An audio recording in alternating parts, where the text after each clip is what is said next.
তখন একজনের নাম আমি ঠিক জানি না, টিএমসি পার্টির লোক, তখন ওই থানার ভিতরে বসে আছে আমার পাশে, আমার সামনে দেখি না বাবুর পাশে বসে আছে। আমাকে সে বলছে এক ঢোক পানি দেবে, এক ঢোকের বেশি পানি দিস না। ও মানুষ, ও তো একটা মুসলমান নাকি ও হিন্দু কি খ্রিস্টান আমি জানি না, তাই বলে সব পার হবে। আপনারা খালি একটু সাথ দেবেন, আমরা হাইকোর্ট না হয় সুপ্রিম কোর্টে যাবো।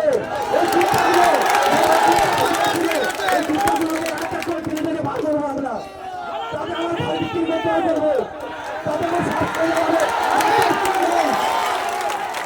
আমি ছোটবেলাতে যা ইনকাম করেছিলাম সব তো নিয়ে নিয়েছে, আমার কিছু নেই, আমি কিছু চাই না। আমি খালি পড়াশোনা বলেছি স্যার আমাকে আমার ভাইবোকে আমার ফিরিয়ে দিন। আপনারা তো সব নিয়ে নিয়েছেন, আমার কিছু নেই, আমার ভাইবোকে আমার হাতে তুলে দিন। ও বড়বাবু আমার জানোয়ার, ও বলছে না তোমার ভাইবোর নামে একটা কেউ দিতে হবে তোমাকে। আমি বলছি না স্যার আমি কিচ্ছু চাই না, আমার ভাইবোকে আমার হাতে তুলে দিন। রাত 11টার সময়, 11টা তখন 11টা থেকে 12টা বাজে। আমি বলছি স্যার আমার ভাইবোকে আমার হাতে তুলে দিন, আমি ঘরে চলে যাবো। ও আমাকে বলছে না তোমাকে কেউ দিতে হবে ভাইবোর নামে বলে আমাকে অনেক কিছু বলে করে বুঝিয়ে সুঝিয়ে একটা সাদা কাগজে সই করে নিয়েছে। তারপরে কি করলো আর আমি জানি না।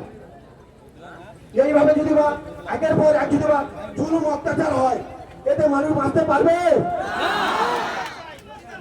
আমরা এর প্রতিবাদ চাই।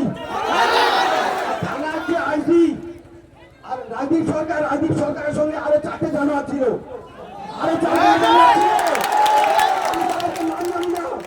আমি তাদের নাম জানি না, কিন্তু তাদেরকে আমি চিনি যে কারা এরা। আমার সামনে বললে আমি তাদেরকে একদম সফলে দেবো যে কারা কারা ছিল। থানা টাইম মাস্টার ছিল একটা শাইন বলে কি একটা মোটামুটি শাইন বলেছে, হ্যাঁ আমি তাদেরকে চিনি, সবাইকে চিনি।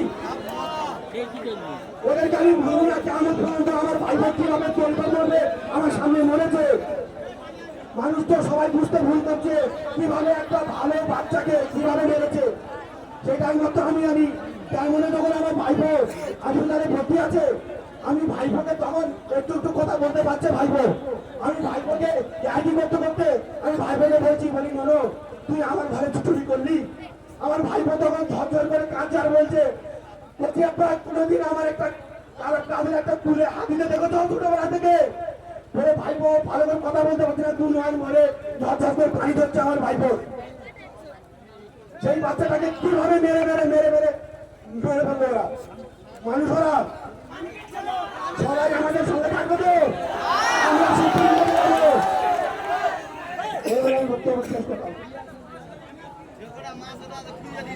বৃষ্টি হলেও প্রতিবাদ সভা চলবে, সবাই রাজি তো? এখন বলবেন আমাদের রাজ্যের জেনারেল সেক্রেটারি বিশ্বজিৎ মাইতি মহাশয়, আপনারা ধীরে স্থিরভাবে শুনবেন।